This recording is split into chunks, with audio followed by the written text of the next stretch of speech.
shouldn't affect you guys. I don't think it records faces, just records my screen and whoever's talking. So, yep, here's the next thing. This is just individual things, different resources we have. Like I said, our website, our Facebook page is also a very good place to go because we post a lot of announcements there. In fact, all of our announcements will go through Facebook at some point.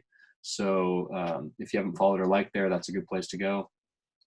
Our blog, like I mentioned, we have different things, including tutorials, opinions, and articles on the different tools that we're going to teach. So the machine learning one's very general, just conceptually, but we also have a written tutorial for the financial analysis workshop we did last quarter. You can find our markdown files there and the spread or the slides for that. And then also this quarter, so this info session, as well as the workshops and guest speaker events that are to follow, will all be available as recorded walkthroughs and videos on YouTube after the workshop. But you won't be able to get the live interaction and the ability to ask questions. So that's the benefit, one of the benefits of being here in person. So again, thanks everyone who is actually here. So the other thing, and this is kind of a big one, we recently opened up, in fact, on Friday last week, the officer application form for next year. So I'm gonna actually go to that really quick, just so you guys can see what it looks like. Can everyone still see my screen? Yeah. Awesome, thank you. So yeah, it's just, you know, email, name, major, what year you are. We actually have a few grad student applicants as is, but again, if you're a grad student and you're interested in applying to that, more than welcome to. We just need someone who's going to be here next year, obviously. And then it goes on to other sections and actually have edit privileges, just so you guys, rather than having to go through the whole form step by step, I'd rather be totally transparent on what we're asking.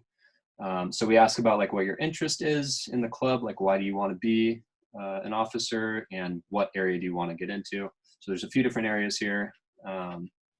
Next we have availability, so like how many hours can you commit, how difficult is your workload, is it easy breezy, or do you want to drop out, do you have a job. I don't think all of these are required. I guess they are required, but that's just so that we can understand, like, can you commit to the club, and can you really involve yourself if you were to be accepted to become an officer, basically. And then finally, we ask about like experience.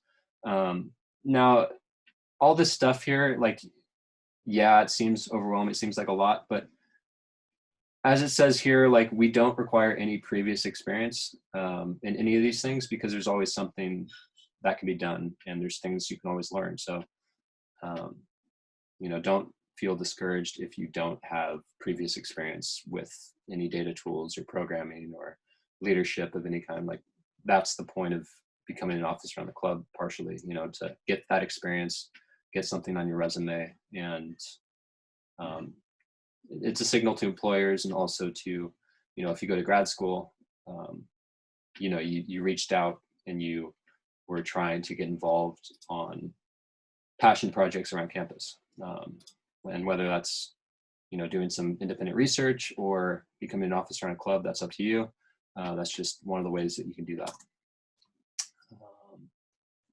And again, anyone, if you have any questions, I'll actually open up the chat here so I can see, but also, like, just, you know, press the space bar if you're muted and you want to ask a question. I'm happy to answer it. And if I'm unable to answer it, I'm sure one of our other officers can. And also, does this chat box, can you guys see that on the screen? Should I move it out of the way, kind of?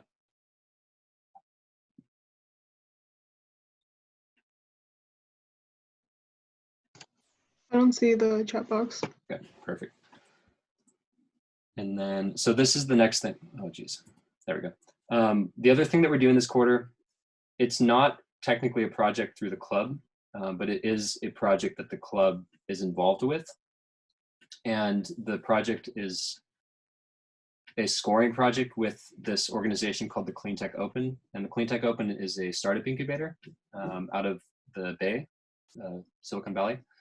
And they are looking for some students to help them score the applications they get for their incubator. So there's going to be there's a bunch of startup companies, and they're looking for funding. They're looking for assistance in growing and scaling their startup. So they apply to this CleanTech Open, and they fill out a long application that includes financials, legal information about the team, general business information, who their customer is. So just a really encompassing view of their company through this application.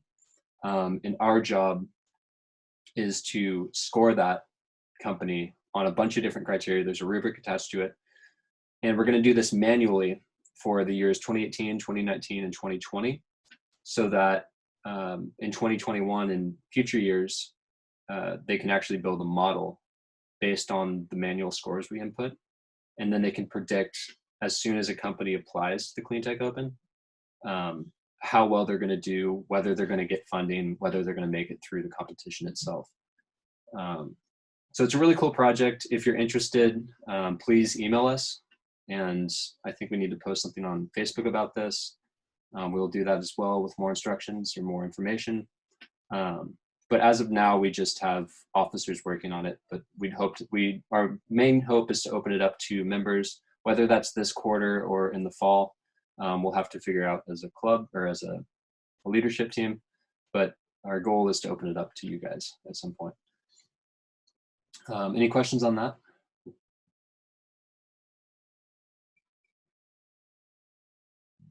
All right.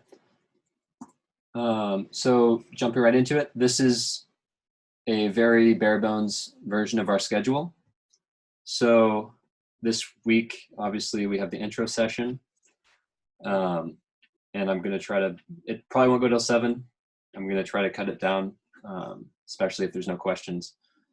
But the next week, we're going to have a special topic workshop, and that is going to be teaching a package called GG Animate, which is a package within RStudio that allows you to actually animate graphs and other graphs and plots in RStudio, so that when you run the script, it'll actually show an animated graph. So you'll see like a line chart building, or like a, I don't know if you guys have ever seen that, Hans Rosling or whatever his name is, the history of the world's economies, or the nations of the world, the economy growth. And it's a scattered plot, and it grows and changes over time.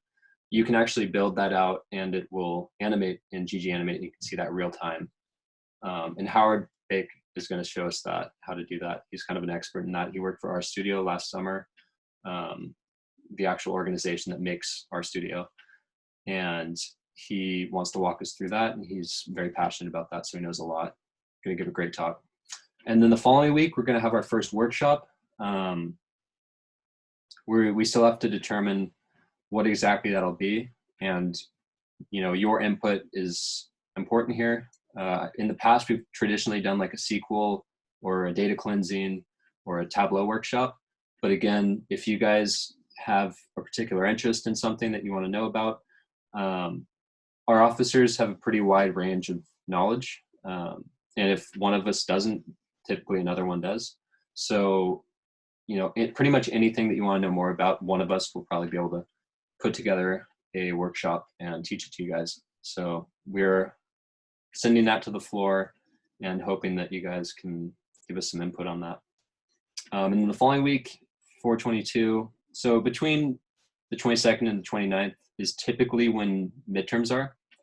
I don't know how that's panning out for everyone, given that courses are online this quarter, but we're not going to have a meeting on the 22nd just in case that people have midterms following a traditional time, and we're going to have a guest speaker on the 29th. And that's to be determined. We're not sure if it's going to be the UW person or the Microsoft person yet, but we will know that hopefully in the next week or two. Yeah, any questions so far? Or suggestions for the first workshop?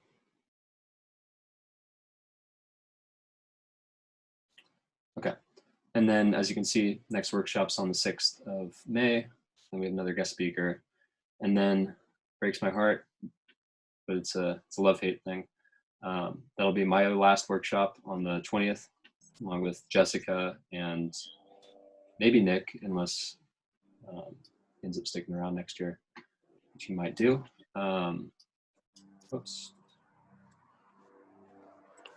So yeah, tune into that. We'll try to make it really interesting virtually. We'll have some cool stuff to show you guys.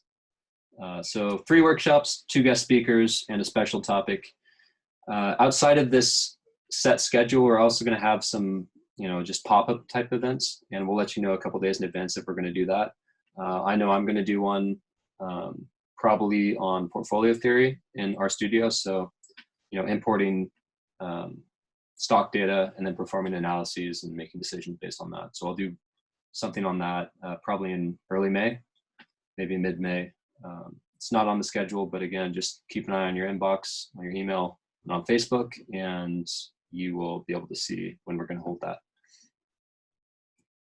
And then, okay, so here's the next thing. Does everyone have access to RStudio, Tableau, MySQL, any other tools? Primarily RStudio is the most important one. If you don't want to download it and you haven't downloaded it already, we also have this resource on our website. If you click this gold ribbon here, it's a nice little drop down actually. And the UW's Center for Society, Demographics, and Ecology, I think, one of those acronyms, has a free remote desktop that you can use as a UW student. And that has RStudio, it has MySQL, it has Tableau, it has pretty much any data tool, it has SPSS that you would, any data tool that you would end up needing for the most part, it's on that remote desktop. So if you go to this link here and follow these steps, you can get access to that remote desktop, and that will save you a bunch of space on your hard drive. And you can do analyses and work in those programming languages or work in those environments or those platforms remotely rather than having to do it on your desktop. That's that.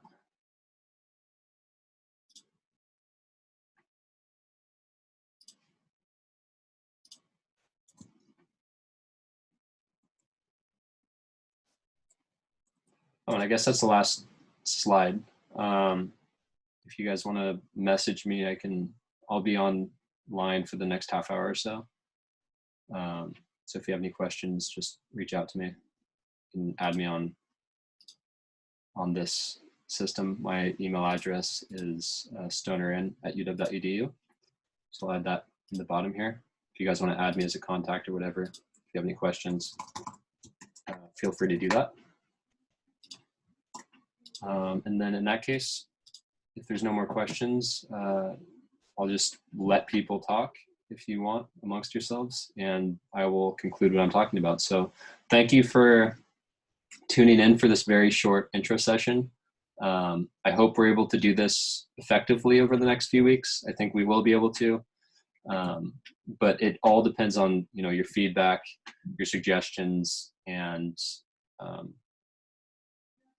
yeah, feedback and suggestions and questions, really. So thank you guys for tuning in, and we'll see you next week for Howard's special topic.